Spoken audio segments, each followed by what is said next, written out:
السلام عليكم ورحمة الله وبركاته. شوفوا يا جماعة الفول الجميل ده. الله على الفول وروايح رمضان، كل سنة وانتم طيبين ويا رب يعود علينا بالخير واليمن والبركات ودايما في أحسن حال. هنا دي قناتي أسرار المطبخ مع أروى، لو ما تعرفهاش يا ريت تفعلوا الجرس والسبسكرايب عشان يوصلكم كل جديد. تمام. هنعمل بقى مع بعض الفول والطعمية الجميلة السهلة البسيطة اللي هي أكلات رمضان بقى أو السحور بمعنى أصح. وهنشوف الطريقة سهلة وبسيطة بطريقة نظيفة جدا في البيت و... يعني كمية حلوة. يعني ده نص كيلو من الفول المدشوش، هوريكم هنعمله ازاي وهيدينا كام كيس. يلا دي بقى ايه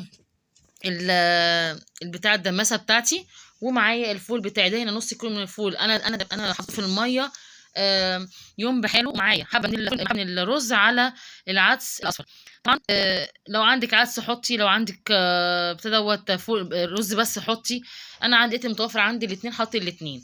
ومعايا حوالي 4 فصوص من الثوم. تمام تمام. وما تنسوش بقى اللايك والشير والسبسكرايب عشان يوصلك كل جديد وحاجات جميله وسهله وبسيطه ونظيفه وعلى قد الايد. تمام. حطيت هنا اهوت نص كيلو الفول بتاعي، وحطيت معايا الليمونه اللي هاجي يسالوني ليه الليمونه دي. جماعه بتمنع المراره بتاعه الفول، او معنى اصح بتساعد على سويان الفول. تمام. انا معايا هنا اهوت الكاتل بتاعي غليت فيه ميه وحطيته ضفته على الفول بتاعي. وهحط الفول بقى فين؟ هحطه في على البوتاجاز لمده ساعه علشان اخليه ياخد غلوه واحده بس. هوريكم هعمل فيه ايه بعد كده. تمام. عندي هنا اهوت بقى ايه نص كيلو الفول مدشوش بتاعي، ومعايا بصلايه حلو مقطعه 4/4، ومعايا 4 فصوص من الثوم. هحط جزء من الفول بتاعي مع نص بصلايه مع فصين من الثوم. وهحط ايه بقى تاني؟ هضيف ايه تاني بقى؟ انا معايا اهو نص من حزمه الكزبره، نص حزمه البقدونس، نص حزمه شبت. احط جزء فيها، احط من كل حبه منهم نص حزمه كده. تمام. وهضيف النص الحزمه ديت على مرتين في الكب وانا بطحن الفول بتاعي. شوف انا حطيت البقدونس وحطيت الكزبره وبحط الشبت اهو. تمام. كلها بتفاصيلها اهي. هضيف بقى بق من الميه علشان عشان الفول بتاعي يمشي في الكبه وما يحصنش. تمام. هديها بقى ضربه حلوه كده جميله قوي لغايه لما تطحن معايا. وابتدي بقى لو في فول او زيادات في الجوانب انزلها كده بالمعلقه بتاعتي. تمام تمام لغايه هنا. تمام. مش شايفه اللايك والسبسكرايب والشير فين؟ او اللايك حتى يا جماعه مش مشكله، اي حاجه انا راضي. تمام. كل بقى ما احس ان هي محتاجه حبه ميه احط بق صغير. ليه؟ انا مش عايزه اكتر فيها الميه، ان الميه لما بتزيد في الفول في الطعميه وانت بتقليها بتفك منك في الطاسه. فيا ريت بلاش تحطي ميه كتير، هي بس يا دوبك بق صغير من الميه.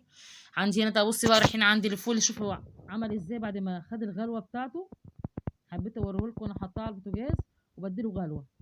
تمام تمام. نرجع تاني للطعميه بتاعتنا، هي بتتضرب كده في الكبه بطريقه سهله وبسيطه ونظيفه. جماعه احنا بنروح نجيب الطعميه والفول يعني مش مبالغ اي نعم، بس بنجيب حبه صغيرين بمبلغ مثلا ب10 جنيه ولا حاجه، وما بيديناش الطعم ولا النظافه اللي احنا بنشوفها في بيتنا ده. حاجه انت منضفاها وغسلاها كويس ونقعاها وعاملاها قدام عينك بطريقه سهله وبسيطه ومش مكلفه ومش مجهده. يعني الحاجات دي ما خدتش معايا وقت خالص. تمام. عملت الجزء الاول من الطعميه وحطيت الجزء التاني علشان اخلص النص كيلو. شوفوا النص كيلو بتاعي رمى معايا قد ايه، وهوريك وانا بحطه في اكياس هيرمي معايا قد ايه برضو.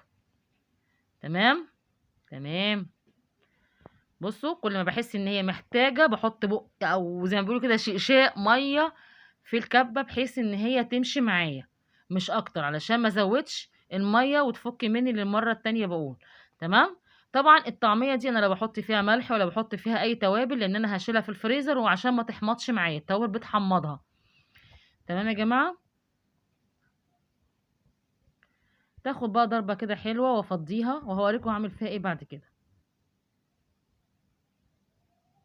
كل سنة وانتم طيبين ويا رب يعودوا عليكم باليمن والخير والبركات يا رب دايما كده هوت في احسن حال، وبلدنا في احسن حال، ودايما كده هوت متحابين مع بعض كده هوت وما فرقش حد منا ابدا يا رب اللهم امين. تمام. انا كده فضيت الجزء التاني اهو في الطبق بتاعي. كده انا كده خلصت الطعميه النص كيلو بتاعي بقى اللي هو حطيت فيه نص حزمه شبت، نص حزمه بقدونس، نص حزمه كزبره، بصلايه صغيره. بصوا بقى الفول وجماله وريحته بقى اللي كانت فحفشه خليها. بصي ما شاء الله عليه الحاجه النظيفه يا جماعه اللي بتاكل البيت فعلا. بصوا المنظر الفول يا جماعه أنا بعد ما العباس ضفت فيه العدس والرز زي ما قلت لكم. ضفت ايه كمان بقى، عشان انا تقريبا ما صورتش الحته دي. ضفت معلقه من البابريكا، معلقه من من الكركم. تمام، معلقه من البابريكا، معلقه من الكركم، علشان يديني الشكل بتاع بره. تمام. انا ما حطيتش طبعا اي نشويات. النشويات اللي انا حاططها اللي هي الرز والعدس. بص اتمزجوا كلهم مع بعض وبقوا جمال. تعالوا بقى نشوف الطعميه. النص كيلو بتاعنا هيطلع لنا قد ايه، وهيوفر لنا قد ايه، وبنضافه قد ايه. انا عملت اهو كيسين، وادي التالت. وفي طبعا في الطبق يعمل كمان كيس ربع. انا عملتهم بصراحه 4 اكياس. 4 اكياس حلوين مليانين، مش محتاجين ان انا اجيبها من بره وما بتكفيش ومش حلوه ومش نظيفه زي ما انت بتعمليها في البيت. بصوا يا جماعه ما شاء الله عامله ازاي. يلا بقى لو عجبكم الفيديو بتاعي ما تنسونيش في اللايك والشير والسبسكرايب عشان يوصلكم كل جديد. والسلام عليكم ورحمه الله وبركاته.